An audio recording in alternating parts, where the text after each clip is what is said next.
I just wanted to give a little tip which I use, which I find very useful for learning to do coding.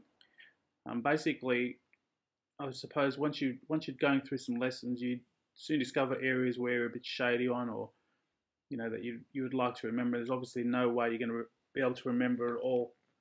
And there's so many different new lessons and new ideas coming across that you need somewhere to keep it all. And I found the best way to do this is, when you're going through your lessons, you might find a bit of code that you think, okay, I've got to remember the syntax of this. So you just highlight it in here.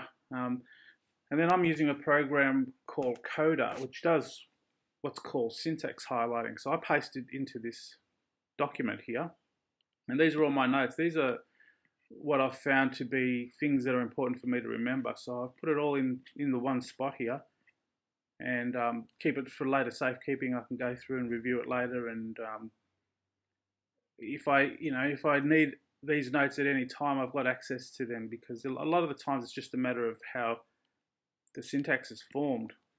I think it's best to find one that can do the syntax highlighting like you see here with all the coloring and so on. That makes it a lot easier to read. So the one I'm using, as I said, is called, it's not Coda, it's called Sublime Text 2. Coda is actually what I use on my iPad. So Sublime Text 2 is the one I use.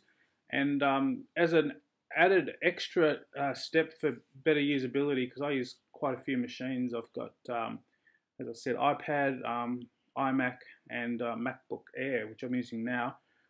So it would be a hassle, obviously, if I save this file on each of those machines, because they wouldn't be synchronized. So I use Dropbox, which is at dropbox.com. It's a free application you can install on Windows or Mac. And I save my text file in that Dropbox folder. So every time I update it on one machine, it's synchronized across all machines and updated there as well. So yeah, that's just a handy little tip to help you remember the lessons as you go through.